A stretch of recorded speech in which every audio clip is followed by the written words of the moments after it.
And right now, live here at 11 o'clock from the WHAS 11 night team, we've got rain, folks, across Kentuckiana at this late hour on the night team. Some of you have been even hearing the rumble of thunder tonight. And our first alert storm team has also made some changes to tomorrow's forecast. Hi, everybody, and thank you very much for joining us. I'm Doug Proffitt. Meteorologist Colleen Peterson is here right now, going to bring us the view for the overnight hours. And are you expecting any thunderstorms overnight tonight, Colleen? Most of those thunderstorms are weakening. Right now, we're not seeing any lightning on that radar. Just a few downpours areas west of Louisville. The rest of us, just some light sprinkles out there. So zooming on in, Crawford County has been getting a lot of downpours throughout the day. In fact, you have another one on your way. But as you can see, that's just going to weaken and almost fizzle out. So that might not even make it to Louisville. Right now, we are seeing some light showers off farther south, some sprinkles, maybe misty conditions out there because we are rather humid for this time of year. We're going to continue to see those light showers drift its way north overnight tonight. So tomorrow morning, we are expecting some widespread rain, mainly east of Louisville, as that low pressure system moves across the state of Tennessee and into Kentucky. So if you live east of I-65 or have any travel plans, maybe Lexington tomorrow, you'll definitely come across this rain. Most of that will be clearing out by the afternoon, but we're not going to see too much sunshine tomorrow, Thursday, Friday, even on Saturday. We have a pretty unsettled weather pattern that we're in. We're in the low 60s right now, but I'm timing out that light rain tomorrow morning. I'll have more information for your week ahead coming up. Doug? Thank you, Colleen. Now to breaking news happening at the moment on the WHAS 11 night team. Louisville Metro Police are right now still on the scene investigating a shooting that they say happened inside a liquor store near the Algonquin neighborhood. A Metro Police spokesperson says officers responded to the Oya liquor store on Dixie Highway at just after 9 o'clock tonight, 9:18 to be exact. Inside, they found a young man who was dead. He had been shot several times. Now, police also say several people may have seen the shooting happen. They need them to come forward to help detectives. Anyone with information can call the anonymous tip line at 574-LMPD or use their online portals. Now, that is the second deadly shooting police are investigating today. At about 2:30 this afternoon, Metro Police say officers found a man shot to death inside a car on Shagbark Road. That's in the St. Denis neighborhood. He died at the scene. Right now, police say they have no suspects. Well, mapping out Louisville's most dangerous roads, tonight you've probably got your own big list in mind. There are, though, 53 high-priority dangerous roads listed out on this new map you see here by Metro government. WHAS 11 night team's Alex Dieterer and photojournalist Elijah McKenzie talked with a driver about one road tonight frustrated with the rough drive around town. Safety on Louisville streets. It's ridiculous. Boiled down to a map outlining the 53 most dangerous roads in the metro. It's great for Metro to produce this data. Louisville Metro government's Vision Zero has released its first ever high injury network map. It shows the number of crashes that happened between 2018 and 2022 and where they happened. City and state leaders are now using this data to prioritize how to focus limited resources on improving safety along high priority and dangerous roads. There are a lot of dollars out there to spend, and let's be smart about how we're spending them. Chris Glasser is the director of Streets for People, a Louisville organization aimed at creating safer streets for drivers, pedestrians, and cyclists. His biggest concern is gaining financial support from the legislative level and using that support to make roadways safer for everyone. To me, the big question is not, is there buy-in at the city level for these kinds of improvements? Is there buy-in at the state level? What is the plan for investment? And are we really tackling it with the sense of urgency that we should? Stretches of Taylor Boulevard take up 2 of the top 5 spots of the map's priority ranking for safety improvements. The roads down here sucks. There's potholes and everything, and it's ridiculous. Douglas Parker lives in the West End and drives up and down Taylor Boulevard frequently to get to work. I like the roads. We don't have a choice, but I like my tires too. The tires are expensive, and to keep replacing them every time you hit a pothole, you can't go on the expressway unless you hit a pothole. 85% of high injury networks miles are roads owned by the Kentucky Transportation Cabinet. In Louisville, Alex Dieterer, the WHAS 11 night team on your side. And there have been over 900 deaths and over 4,000 injuries on our Louisville roadways since 2016.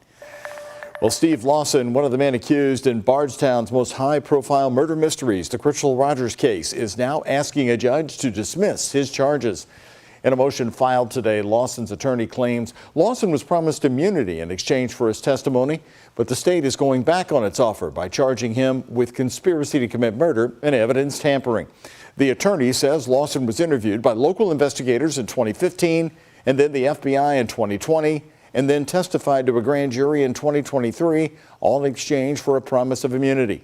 Attorneys either want Lawson's charges dropped or his testimony to be excluded from the evidence. And they're asking for the motion to be heard on March 21st. That's also when both Brooks Houck and Joseph Lawson are expected to be in court. Now, new tonight on the night team in southern Indiana, the Clarksville Police Department is taking steps to help people who have suffered from a non-fatal drug overdose. The help is targeted right to their doorstep and will be happening in the first 48 to 72 hours after someone overdoses and survives. WHAS 11 team's Taylor Woods talked to the Clarksville Police Chief about the program. And Taylor, Clarksville is joining an existing program here? That's right, Doug. The Project CARE program has been around for 3 years, and Clarksville Police Department is excited to partner with the program that helps people during the recovery window with aftercare treatment after someone overdoses. When it comes to treating overdose, the Clarksville Police Department in southern Indiana is committed to helping people recover. Why wait?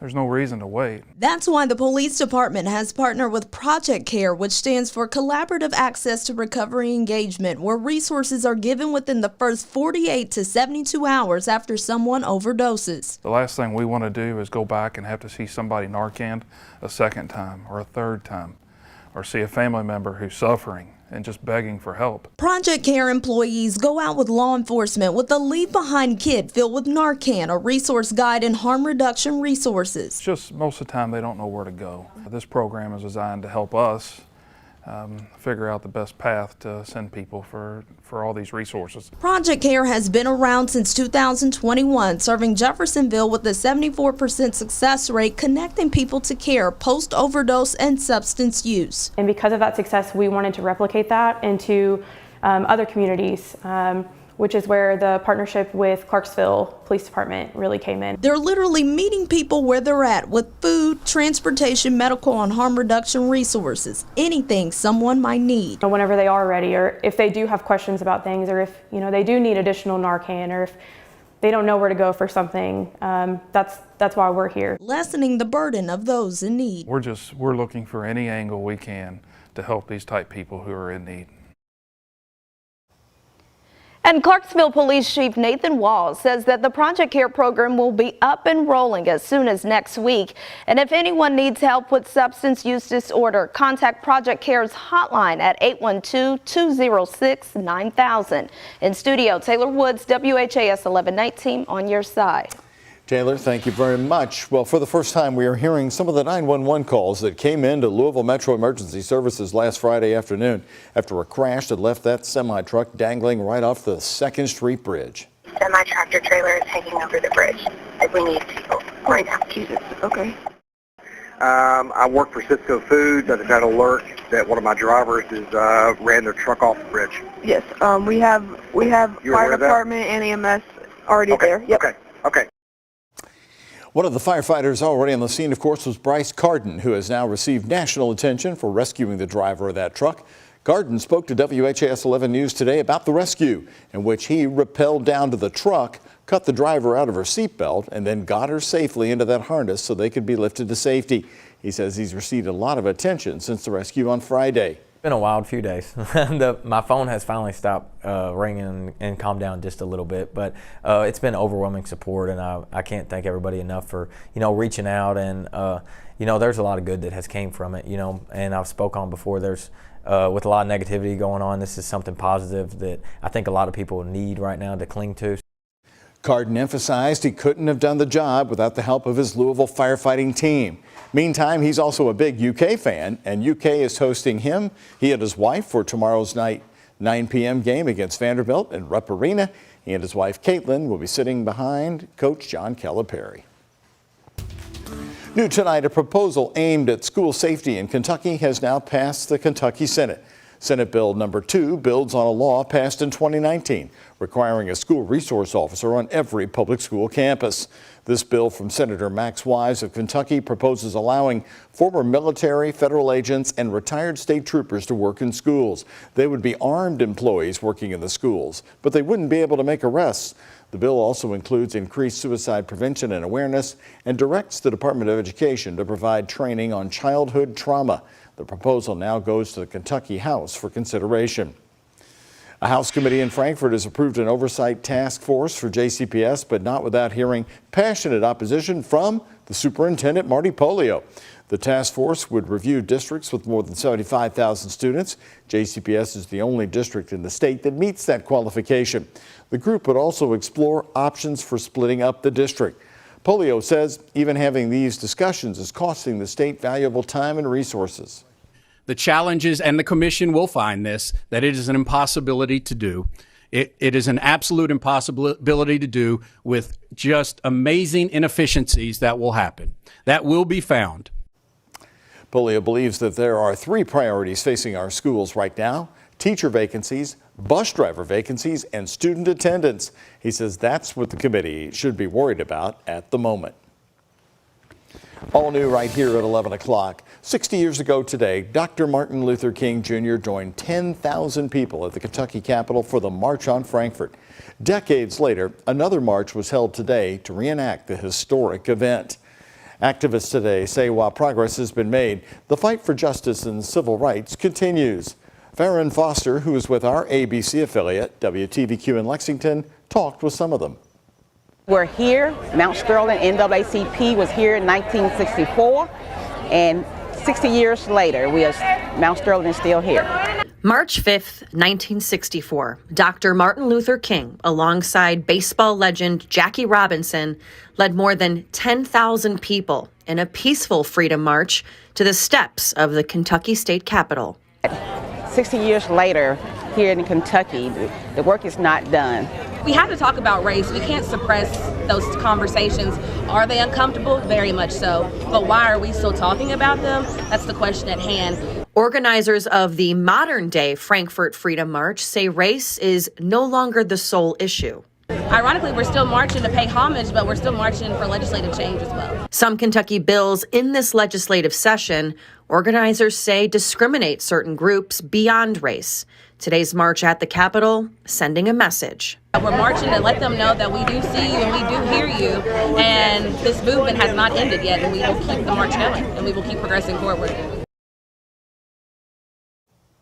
Today's march and the program on the Capitol steps also included people who helped organize the original march on March 5th, 1964.